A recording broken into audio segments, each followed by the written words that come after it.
We got something to talk about, guys. Something that has to do with duck hunting. So if you haven't been living under a rock, then you saw the letter to the U.S. Fish and Wildlife Service on behalf of the state of Louisiana and Louisiana Wildlife and Fisheries proposing the legal harvest of black-bellied whistling ducks during the early teal season in September here in Louisiana. Very interesting topic, guys. We're going to be getting into it today. You guys feel free to drop a comment down below. Let me know what you think on the matter, if you agree with it, if you disagree with it. I've seen all different arguments. I've seen people that just need to see a little bit more information on the topic to even make a decision on if they agree with it or not. So feel free to put all of that below. If you got questions, whatever, put it in the comments below. Let's get into it, guys. So for anybody out there that's not familiar with the black-bellied whistling duck, it's a species that's native of Central America and usually didn't get any further north than Mexico, at least up until recent years. Since about the year 2000, Louisiana started to see a bunch of black-bellied whistling ducks. The species has been on the increase ever since. I remember I saw my first black-bellied whistling duck in the year 2005. My dad told me he had seen black-bellied whistling ducks a couple of years before. So around that time, I would say between 2000 and 2005, you started to see black-bellied whistling ducks here in Louisiana more and more. In the letter, it states that over the last 5 years, we've seen about a 4,000% increase in the number of black-bellied whistling ducks here in Louisiana. Now, any species that's growing at that rate in any area needs to be studied. So at the very least, I hope what comes out of this is an effort to gather as much data as they can around this species. I think there needs to be a better understanding of these ducks. Needs to be a better understanding of what's pushing them this direction. And we need some answers on that first and foremost. I mean, one of the major issues is the amount of money that these ducks are costing the agriculture industry. I mean, at the grain elevator, they say they're losing about $500,000 to $1 million every single year because the ducks are essentially eating the grain out from under them, just costing them money. Now, me personally, I think with the information that we have so far, I think it makes sense to have expanded harvest on this species. But here in Louisiana, we see the majority of these ducks during the summer months.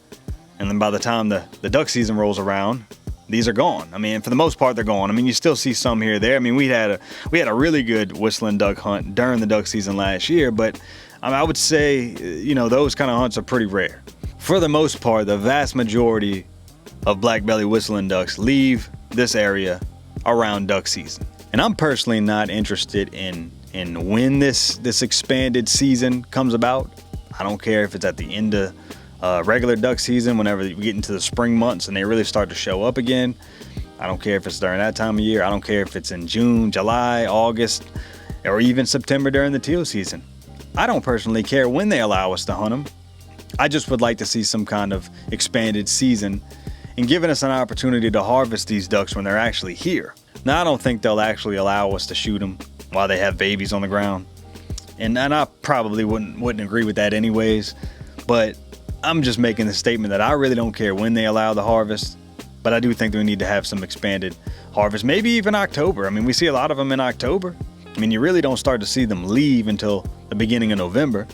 I also think to make a decision like that, we need to have enough data to go off of to even determine if this is a good idea or not. I know what I personally see. I know that people that are in the agriculture industry, I know what they're seeing out in especially like Southwest Louisiana, but also along the Mississippi River, like I said, with the grain elevators. I mean, what they're experiencing. At the end of the day, something got to be done. I will say something like this is really not unprecedented. I mean, up the East Coast, there's states that allow wood duck hunting during teal season. So it's not like this is something that is really that big of a step, you know, in an unprecedented direction. I mean, this would kind of just be following along what they're doing in the East Coast. I also don't think that Louisiana Wildlife and Fisheries would be making this such a big deal and putting this out to the public if it wasn't going to go through. I feel like this is probably something that's going to happen regardless. I just think that this is something that, you know, if you support it, I think that everybody needs to rally. Everybody needs to get their voices heard. If you disagree, I think you need to get your voices heard. I think one of the big questions is how are the whistling ducks affecting our native species of ducks and other wildlife too, not just ducks. But you got ducks coming migrate down here every year.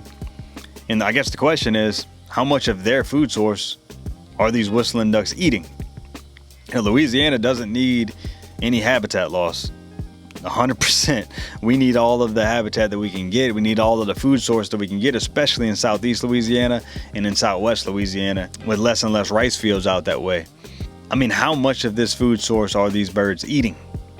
Because if the answer to that is, a substantial amount, then look, I mean, something got to be done, because then they're officially a nuisance. I mean, they're already considered a nuisance, to be honest with you. I mean, when you look at how much money they're supposedly causing the agriculture industry. But I mean, look, whenever you're considering a nuisance to, native duck species, I mean, that's a big deal. I mean, Louisiana cannot afford to take any losses on ducks especially. I mean, we don't get the ducks that we used to have as it is. I mean, come on, we can't have another duck species coming down here and eating the food source of the very ducks that we're trying to bring back to Louisiana. One thing that wasn't mentioned in the proposal that I think is worth mentioning is the fact that these whistling ducks are actually taking up the nesting boxes that are intended for wood ducks to be nesting in down here in this region. There's been years and years of hard work on this, just trying to offset habitat loss by providing safe nesting habitat for wood ducks.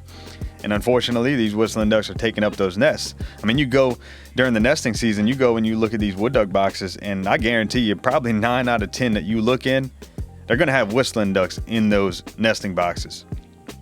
So my question is, where are the wood ducks nesting if they can't nest in the boxes? And I guarantee you, out in the wild where they normally would nest in holes in trees, you're probably going to see whistling ducks in those nests as well. Now look, I don't know if it's because these whistling ducks are more aggressive than wood ducks, or if it's simply that they're getting there a little bit earlier to the nests. I mean, it's probably the latter, to be honest with you. They're probably just getting to the nests earlier.